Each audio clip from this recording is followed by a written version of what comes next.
Assalamualaikum warahmatullahi wabarakatuh. Bismillahirrahmanirrahim. Innal hamdalillahi nahmaduhu wa nasta'inuhu wa nastaghfiruh wa na'udzubillahi min syururi anfusina wa min sayyiati a'malina may yahdihillahu fala mudhillalah wa may yudhlil fala hadiyalah. Asyhadu an la ilaha illallah wa asyhadu anna Muhammadan abduhu wa rasuluhu la nabiyya ba'da. Amma ba'du. Menjadi hamba terpilih. Sesungguhnya di sisi Allah terdapat ganjaran yang besar dan kekal. Allah memberikan karunia-Nya kepada siapa saja yang dikehendakinya menurut ketentuan dan ketetapannya. Apabila iman kamu masih lemah, lalu kamu berjanji, maka hendaklah kamu menepati janji itu. Jika tidak, maka besar kemungkinannya keimananmu itu akan berkurang dan kepercayaanmu semakin hilang. Tetapi jika iman kamu itu telah kuat dan tertanam kokoh di dalam hati sanubarimu, di dalam kolbumu, dan kamu istiqomah membaca dan mentadaburi ayat-ayat Allah, Al-Quran Al-Karim, maka insya Allah kamu akan dimasukkan ke dalam golongan orang-orang terpilih. Satu contoh figur manusia yang Allah pilih dan ditempatkan pada derajat yang mulia itu, salah satunya adalah Nabi Yusuf alaihissalam. Silahkan kamu baca dan tadaburi surah Yusuf ayat 54-57. Dapatlah kita tarik kesimpulan dari 4 ayat tersebut terkait tanda dan isyarat orang pilihan Allah itu bahwa pertama, Allah akan memerintahkan penguasa atau ulil amri atau kebaikan lainnya untuk mendekatkan orang pilihan Allah itu kepadanya.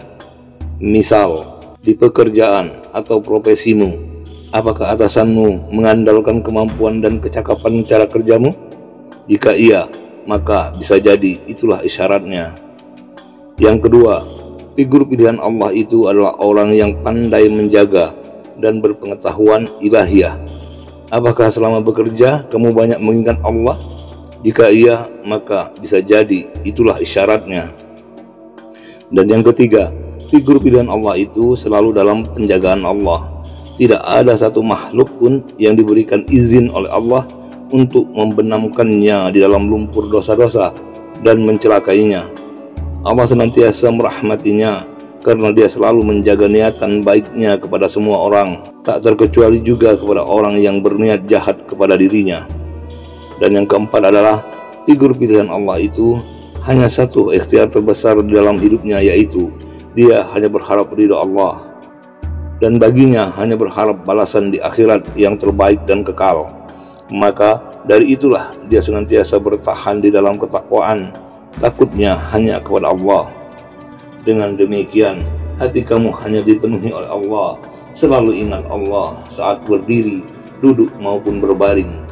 Tidak ada yang lain di dalam hatimu kecuali Allah, dan kamu bersih dari segala sesuatu selain Allah, sehingga Allah meridai kamu, dan kamu dijanjikan akan mendapatkan rahmat, nikmat dan ampunannya, dan kamu merasa senang kepadanya.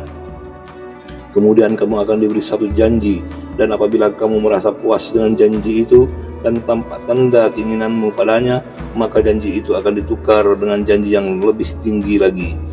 Kamu akan diberi perasaan cukup diri atau self-sufficiency. Pintu ilmu akan dibukakan untuk kamu. Kamu akan disinari dengan pengetahuan untuk memahami rahasia-rahasia ketuhanan, dan kamu akan merasakan bertambahnya keadaan kerohanianmu. Selanjutnya, kamu akan menerima pangkat kerohanian yang tinggi.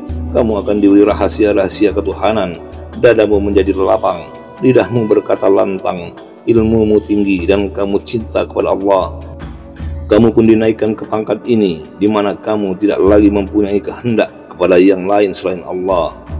Setelah ini, kamu akan diberi kehendak kepada sesuatu, lalu kehendak itu akan dilepaskan darimu, dan kamu pun terhindar darinya, serta kehendak itu tidak akan membebani hidupmu.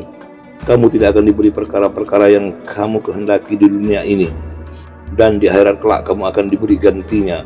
Kamu akan lebih didekatkan kepada Allah Subhanahu wa Ta'ala, dan segala sesuatu yang kamu kehendaki itu akan menyejukkan matamu di surga. Jika kamu tidak meminta sesuatu, tidak berharap atau berangan-angan untuk mendapatkannya di masa hidupmu di dunia ini, tempat sementara dan tempat ujian ini, dan kamu hidup di dunia ini semata-mata hanya ingin mencapai keridhaan Allah yang menjadikan langit dan bumi serta semesta alam, maka di dunia ini kamu akan dikaruniai apa-apa yang seimbang dengannya, dan Allah akan menambahkan karunia-Nya, sedangkan di akhirat nanti Dia akan menambahkan yang lebih banyak lagi. Sesungguhnya di sisi Allah terdapat ganjaran yang besar dan kekal. Allah memberikan karunia-Nya kepada siapa saja yang Dia kehendaki menurut ketentuan dan ketetapannya. Wassalamualaikum warahmatullahi wabarakatuh.